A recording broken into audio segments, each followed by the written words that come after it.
Hello everybody and welcome back to 1K MMR Impressions, the series where you get the impressions of a 1K MMR player. And in this episode, we'll be going over patch 7.04 for Dota 2. Now, this patch is kind of interesting because it came out about a week after the previous patch, so there really hasn't been much time to see what effects the changes of the last patch would have. But for whatever reason, IceFrog decided that we needed a new patch right away, so here it is, I guess. So let's go over the changes. First one, Hurricane Pike recipe increased from 250 to 500. So hopefully this will reduce the amount that Hurricane Pike is bought, because even after the nerfs from the last patch, it's still being bought quite a bit, it seems. So hopefully this will reduce that down further. Silver Edge recipe, I believe it also got nerfed in the last patch, and it's getting nerfed again. So last time it was I believe the backstab damage was reduced to be the same as Shadow Blade, and this time the recipe is increased. I don't think 200 would be a big enough change to actually stop people from buying it as much, but it would make it take slightly longer to farm, which would, delay it a bit, I suppose. So I think that's a good change overall. Ghost Scepter cooldown reduced by 5 seconds. Okay, that's pretty good then. It allows you to maybe use it one extra time in a fight where you would have died otherwise, so I think that's pretty good. Sanjin Yasha proc chance increased. Okay, so this item still really isn't being bought that much at all, really. But 40% is a very big proc chance, to the point that it might actually be a viable alternative over Eye of Skadi. Because right now, Eye of Skadi is just so much better than Sanjin Yasha, but this change might make SNY a little bit better. Heaven's Halberd cooldown reduced by 4 seconds. Okay, so again, you might be able to use it more often now in a fight. So I still don't think this item will be bought very often, just because it doesn't really have a good place in many different item builds. A lot of times there are just better items that you can get. However, this should increase the amount that people buy it, hopefully. Slippers of Agility are no longer available in the side shop. Okay, so that's a big change. So let's see, Slippers of Agility, what do they build into?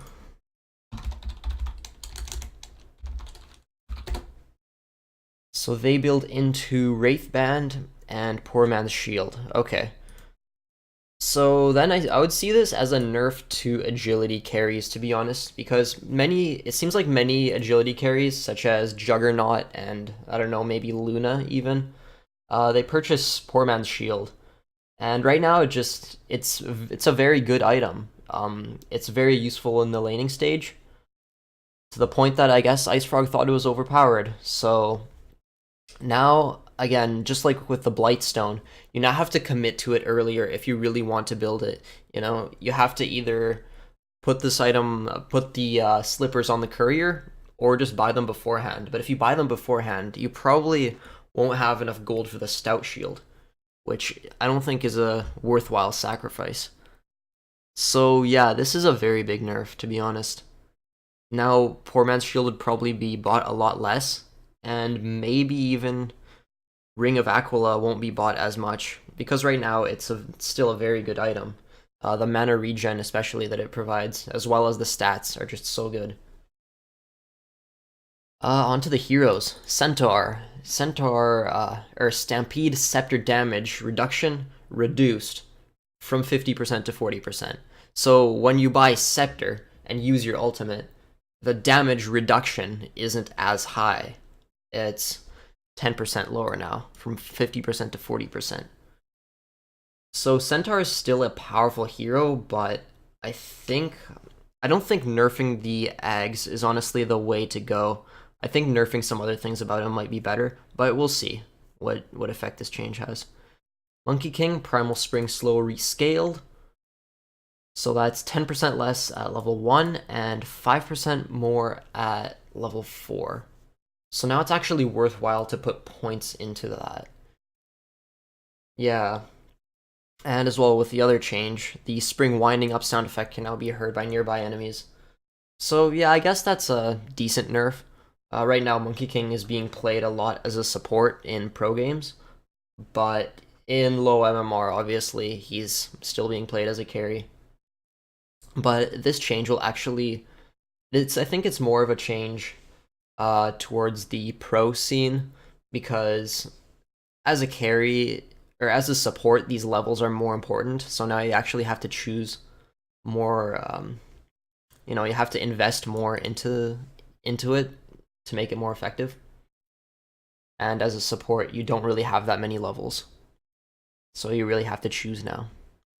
Magnus base attack time increased from 1.7 to 1.8, so that means that attack speed isn't as good on Magnus, and his attack speed in general is just lower, which should mean that he isn't as powerful of a carry, which again, at low MMRs, or unlike the other change, this one's more significant, I think, at lower MMRs, because at high levels, he's still being played more of an initiator, but at low levels, he is just being played as a hard carry that just plays mid. RP cooldown increased to 120 at all levels. Okay, so then that's the nerf to the initiator side of him then. So I guess Ice Frog just wants to see less Magnus. Okay, fair enough. Abaddon's strength gain reduced, and Miscoil projectile speed reduced. So the strength gain means he'll have less HP, particularly at higher levels. And the Mistcoil projectile, I guess it's easier to dodge now. Or not dodge, but, react to it in some way. Okay, so Abaddon is fairly strong right now, so I think that's a good change.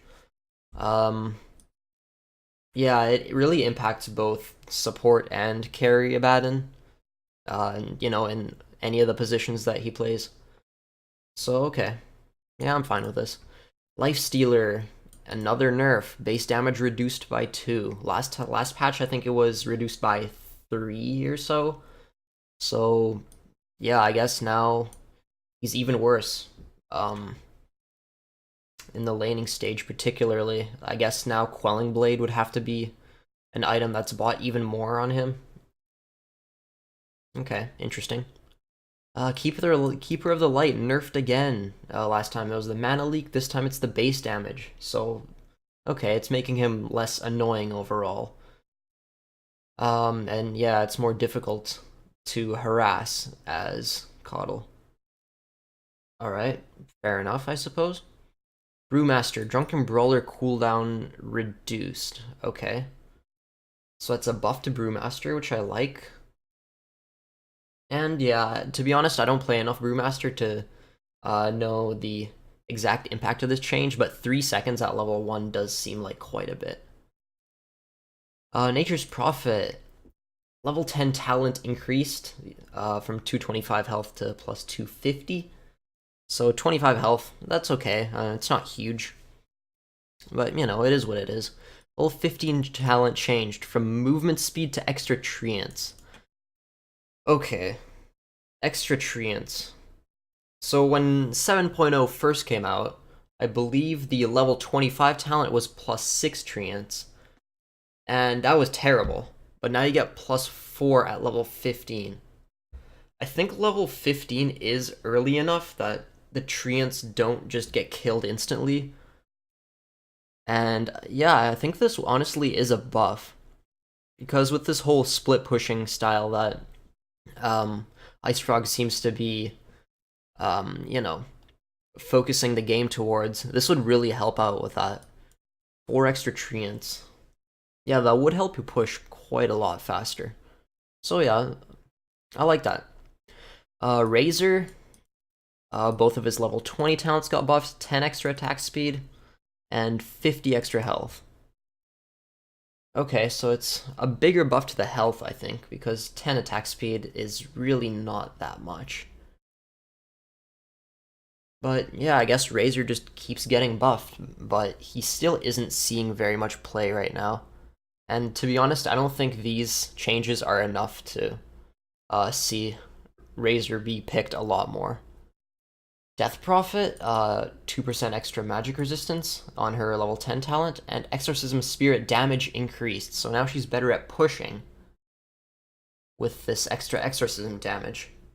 And the extra magic resistance, now extra 2%. Let's see what it is. What it was before. Heroes.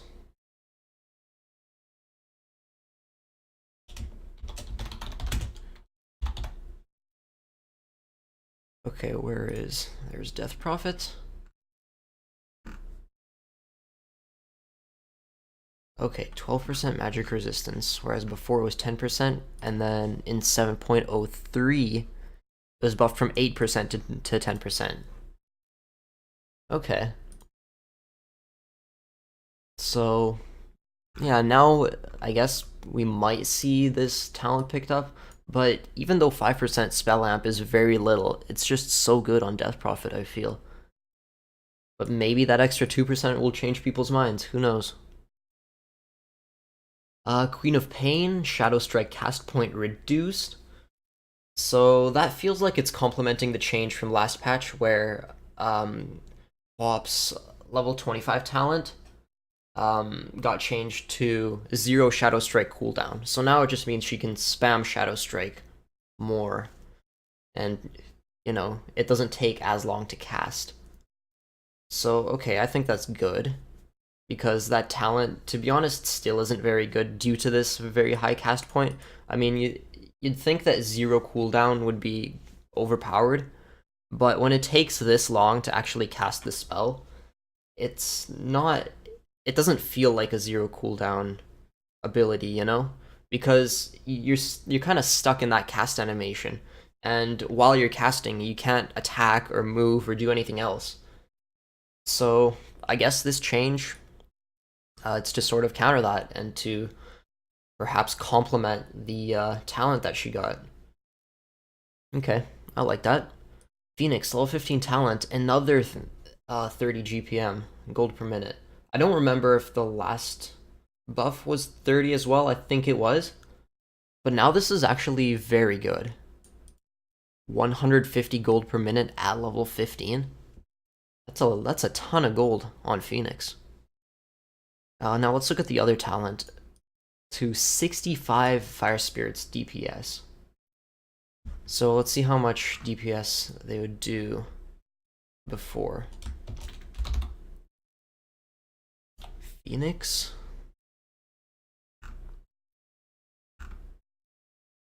So Fire Spirits would do up to 70, so now they do up to 135.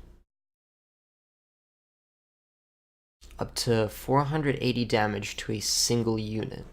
So that's a ton of damage, actually, with each Fire Spirit. So yeah, I guess this is a very critical choice now for Phoenix players. Do you go for the late game, where you want more items? And, you know, or do you want to try to have a bigger impact now and use your Fire Spirits to just deal a ton of damage in team fights? So yeah, I guess that's just a really big choice now. Even more so than it was before. It's good. I don't think this makes Phoenix overpowered, but I could be wrong. Kunkka, or Kunkka, however you want to pronounce it. Plus 25 damage, the talent got changed to plus 30 at level 10, and the level 15 talent got changed from plus 20 to plus 30 movement speed. So okay, small buffs, but I still don't think Kunkka will be played very often. Because for so many patches, he kept getting buffed, and then suddenly people started playing him, and then he just got nerfed into the ground. But I don't think these changes are still big enough to warrant Kunkka being played as much again.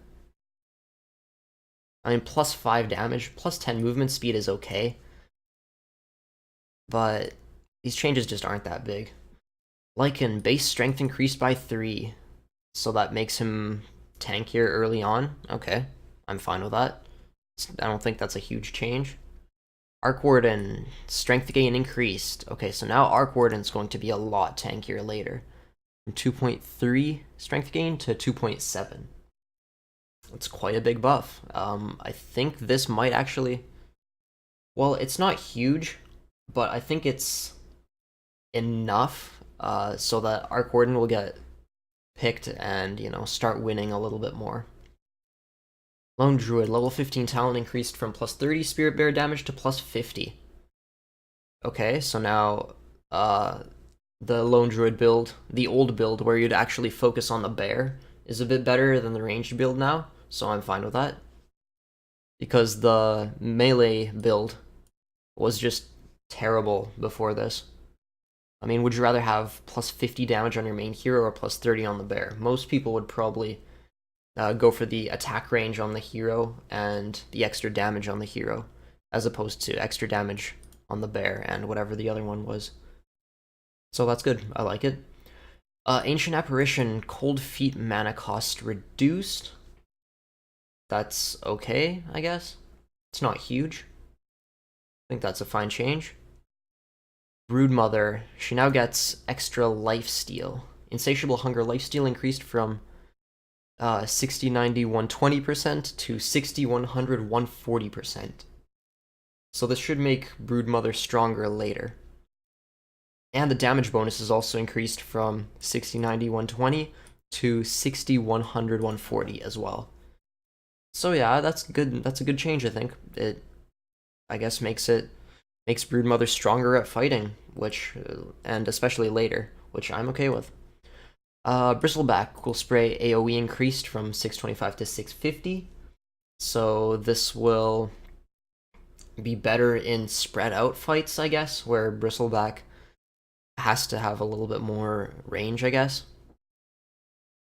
I mean, I never really noticed Quill Spray not having high enough of a range, but with all of these recent, well, not recent, I guess the past few patches, we've had so many things that increase range, from, Dragonlance being popular and all these extra talents, that fights have been getting a little bit more spread out than before, I guess, and then this is just a change to Bristleback to help counter that. Puck. Base damage increased by 3, so his damage is getting increased again, and again, I think that's okay, because right now Magnus, or before these changes, Magnus was just so much better than Puck, and I guess maybe this will make Puck good again, hopefully. We'll see. And Lich, Chain Frost cooldown reduced from 120, 90, 60 to 180, 60. So now Lich can fight more often early, which is an interesting change. I mean, I never really noticed that the Chain Frost being off cooldown was something that was preventing early fights. And, however, I do like this. I mean, there were a few situations that I've noticed it being on cooldown where I feel like if it wasn't, I mean, obviously, if it wasn't on cooldown, the fight would have turned. So yeah, I guess this just makes Lich have a, I guess, more consistent presence early on. Although I think this might make Lich just a bit too strong, to be honest. Especially at low levels. Not because Chain Frost is particularly hard to deal with. I mean, at low levels, at, very low levels, yeah, some people just don't know how to deal with it. But Lich as a whole is just strong at low MMRs particularly because of the sacrifice ability. Because it just denies your opponent farm and gives you extra experience, and then both of these things just, they, shift the balance, I guess, in your team's favor in a way that nothing else really can at low levels. So I think it'll be interesting to see if Lich is picked more often at low levels. So I guess that's it for this patch then. It's a fairly short one, and an interesting one. I'm still not really sure why.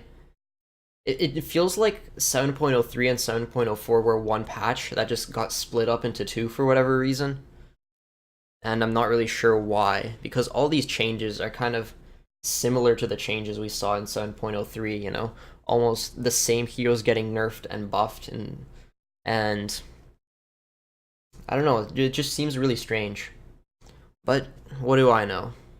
I'm just a 1K MMR player, right? Well, I guess I'll see you guys next time then. Thanks for watching.